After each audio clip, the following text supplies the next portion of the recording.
Hey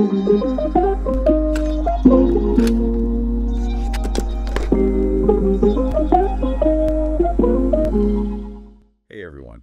Ready to get into something that's way more complicated than it seems? I'm ready. We're going to be talking about scrapping old cars and what it really means for the environment. Oh, yeah. I know a lot of you have asked about this. It's a hot topic. So we're going to use this research paper from the journal Transportation Research Part D. Okay. It's called Environmental Impact of Scrapping Old Cars.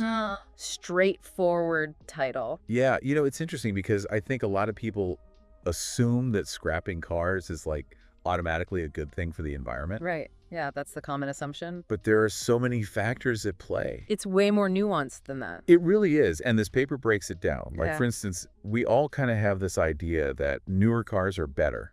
Yeah, they're more fuel efficient. Right. Better for the planet. Makes sense. But this research is done by Bert Van Wee, Okay. Henri C. Mol, and Jessica Dirks. Whole team.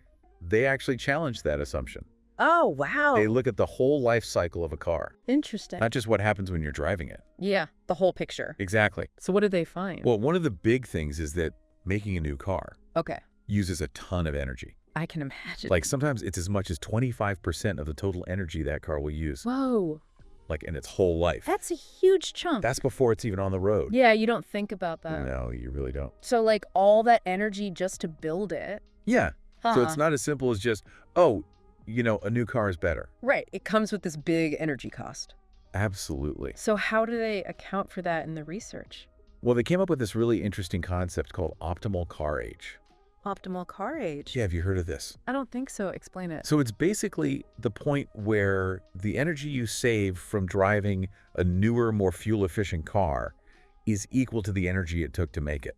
Oh, okay. So like a break-even point. Yes, And exactly. those two balance out. Exactly. So you're basically weighing the energy cost of manufacturing against the energy savings you get over time.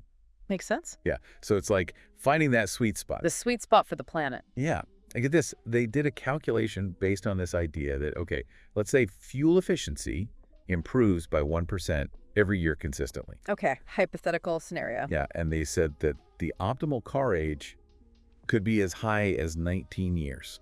19 years. Yeah. Wow. That's much longer than I think most people would guess. Yeah, you think new technology, it's got to be better. Right, exactly. But it's not always that straightforward. No, it's not. I'm already questioning everything I thought I knew. Me too. So it's not just about tailpipe emissions, right? It's about the whole energy investment. Right, the big picture. So what other factors did they look at? This is kind of fascinating, actually. Okay, tell me. People tend to drive fewer miles per year in older cars. Oh, that makes sense. Right, like they're not doing as much long distance driving maybe. Yeah, maybe more local trips, Oh. things like that. Exactly, and that actually affects emissions. Oh, how so?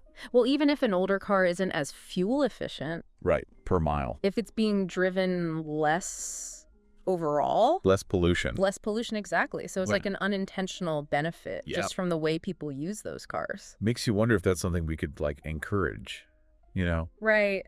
Maybe there's something there. But we can't just ignore the fact that older cars, especially the ones from before catalytic converters, Yeah. they put out a lot of bad stuff. Oh, yeah. Pollutants. Yeah, we got to factor that in too, right? Absolutely. That's a huge piece of the puzzle, and the research definitely addresses it. Okay, good. There's a big difference in emissions between those older cars and the modern ones. Like, what kind of difference? Well, we're talking about things like nitrogen oxides, Oh, yeah. volatile organic compounds, VOCs, Right? and carbon monoxide, all those things that are bad for air quality and bad for us. Yeah, they're no joke.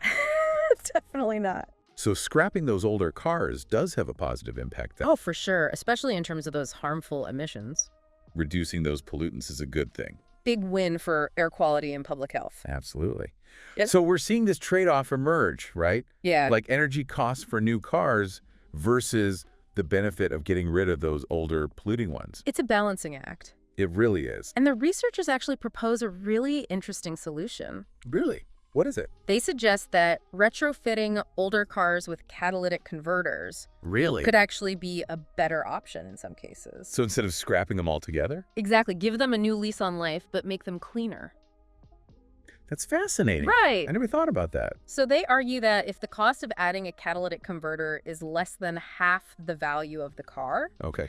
it might actually be better both for the environment and economically. Wow, so you're like breathing new, cleaner life into these older vehicles. Exactly. That's a really cool idea. Yeah. It challenges our assumptions about what the solution should be. Yeah, we just assume scrap it to get a new one. Right. But there might be other ways. This is so interesting. It's all about weighing the costs and benefits. Okay, well, I'm definitely hooked. Good. What else did Okay. they find? Well, we've got to talk about raw materials, too. Okay, raw materials. This is another piece of the puzzle. Okay, what's the connection there?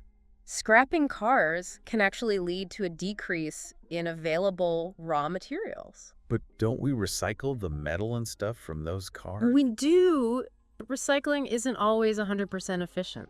I see. There are always losses. So even with recycling, it's still an issue. Yeah, especially when you're scrapping a lot of cars. It puts a strain on those resources. Exactly. We need those materials to make new things. Right, so it's not just about melting down the old and making the new. It's way more complex than that. It is, we have to think about the whole system of resource management. I'm seeing that now. This is a whole other layer to the environmental impact. We started with energy consumption and emissions, Then we added retrofitting. and now we have raw materials. It's all connected. It's amazing how many factors are tied together. And we're not even done yet. Bring it on. Yeah. I can't wait to hear more. So we've been talking about all these environmental impacts like energy use and emissions and raw materials. Yeah, it's a lot to consider. But there's more. Right. There is. We can't forget about the economic side of things. Oh, right, because scrapping programs, those can actually impact the economy too. Exactly. They can stimulate demand for new cars. Oh, so it's like a boost for the auto industry. Yeah, exactly. When people get rid of their old cars, they're more likely to buy new ones. And that creates jobs and, helps the economy grow. Right. It boosts manufacturing and all those things. So that's a good thing. It is, Yeah. but there's always a but. Of course there is. There's a potential downside here, especially when we think back to what we talked about earlier. You mean the energy it takes to make those new cars? So if scrapping programs lead to more new cars being built, You could end up offsetting those environmental gains. from taking the older cars off the road. It's a tough balance. It really is, because we want to support the economy and create jobs. But we also have to be mindful of the environmental impact of all that manufacturing. So it's like policymakers have this really challenging job. They have to think about the long-term impacts. Not just the immediate economic benefits. Or the quick fix of reducing emissions from those old cars. It's about the whole life cycle. The whole picture. This research is really making me rethink car ownership. I know, right? It's like this whole complex system. With so many moving parts. Yeah. And that's a key takeaway here. There's no easy answer when it comes to car scrapping. Yeah, it's not as simple as it seems. It's got both pros and cons. We have to be aware of all these factors And make informed decisions. based on the big picture. Exactly. His deep dive has definitely been eye-opening. Good. That's what we like to hear. I'm seeing car scrapping in a whole new light. It's not just a solution. It's more like a piece of a much bigger puzzle. That's a great way to put it. And it makes me realize how important it is to think critically, And not just jump to easy answers. especially when it comes to environmental issues. Yeah, those are usually pretty complex. So what can we do with all this information? Well, remember that optimal car age concept we were talking about? Yeah. What if we shifted our focus away from just scrapping cars? Oh, yeah. And instead encouraged people to keep their cars longer? Closer to that optimal age. Exactly. So instead of new is always better. It becomes well-maintained is sustainable. I like that. We can maybe do things like tax breaks for people who keep those older cars on the road. As long as they meet emission standards, of course. Of course, we don't want polluting cars out there. Right, exactly. But if they're well maintained and they're not putting out a lot of emissions. Maybe offer subsidies for repairs that extend the life of a car. Oh, that's a cool idea. Right. And what about retrofitting? Oh, yeah, that's a big one. If it's more cost effective and better for the environment in some cases? Why not promote it more? Exactly. Maybe offer financial incentives for retrofitting. Or even make it mandatory. Yeah. In certain areas, maybe where air quality is really bad. It feels like we're moving from just reacting Yeah, just scrapping cars when they hit a certain age. to being more proactive, Thinking about the whole life cycle. making smart choices at every stage. You got it. This is really cool. And maybe it's not just about policy either. What do you mean? Maybe it's about changing our whole culture around car ownership. Ooh, interesting. Tell me more. Do we always need the newest model? Right. Could we start to see driving a well-maintained older car As a good thing. as a badge of environmental responsibility? That was a big shift. It is, but maybe it's time for a shift. It's like seeing those dents and scratches. And thinking, hey, that's a sign of sustainability. I loved It's it. about valuing things beyond just the superficial. This deep dive has really opened my eyes. Good. I'm glad to hear it. I feel like I've learned so much. And this is just the beginning. I know, right? There's so much more to explore. We've barely scratched the surface. Before we move on, I have one more question. Okay, shoot. What about the social side of things? Oh, that's a great question. Does the research talk about that at all? Not in this particular paper, Okay. but it's a really important piece of the puzzle. Because transportation affects everything. It does. Jobs, healthcare, education. Social connections. It's not just about the environment or the economy. It's about people. It's about how these decisions affect people's lives. Absolutely. And those social aspects deserve their own deep dive. I think so, too. Environmental issues are also social issues. We can't separate them. We have to understand those connections. To find solutions that really work. Solutions that are sustainable in every sense of the word. This conversation has been so thought-provoking. I'm glad you're enjoying it. I feel like I've only just begun to understand this issue. That's the beauty of learning. It sparks more questions. It makes you want to dig deeper. And that's what this deep dive is all about. Exactly. Exploring those questions and diving into the things that matter. Okay, so where do we go from here?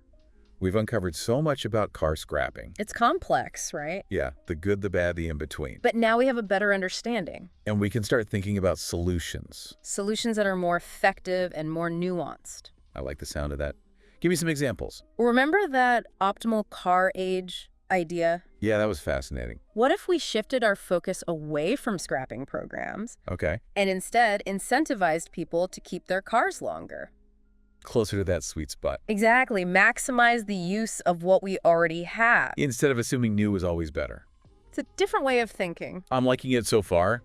Give me some specifics. Okay, so imagine things like tax breaks Okay. for people who keep their older cars on the road. But they have to be well maintained, right? Of course, and meet emissions standards. We don't want polluting cars hanging around. Definitely not. But if they're clean and running well, Why not give people a reason to keep them longer? makes sense. What else? We could offer subsidies for repairs. Oh, yeah. Help people keep those cars in good shape. Extend their lifespan. I like it. And of course, there's retrofitting. That was a game changer for me. It could be a game changer for emissions. If it's more cost-effective and better for the environment, why not make it more common? Exactly. We could offer financial incentives for retrofitting. Or even make it mandatory in certain areas. Yeah, maybe places where air quality is a big concern. It's like we're shifting from just reacting Yeah, just scrapping cars because they hit a certain age, to thinking ahead, being proactive, considering the whole life cycle of a car. and making smarter choices along the way. I love that idea. And maybe it's not just about policy. Right. Maybe it's about changing our culture, too. Oh, how far? Our consumer culture. Okay, yeah. Do we always need the newest model?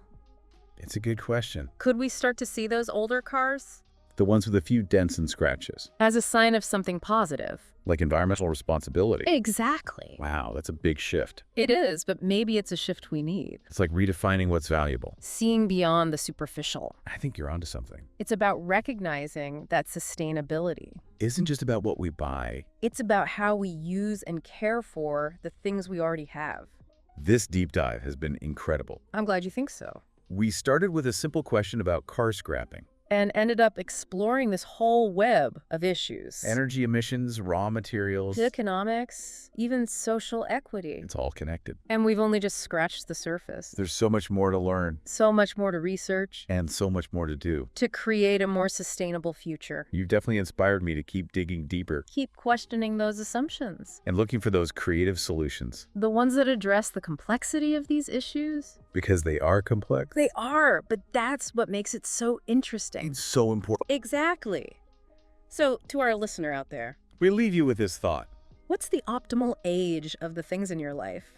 How can you maximize their use Minimize their impact. and make choices that align with a more sustainable future? Keep asking those questions. Keep exploring. And keep diving deep into the topics that matter to you. There's always something new to discover. And that's a wrap on this episode of The Deep Dive. Thanks for joining us.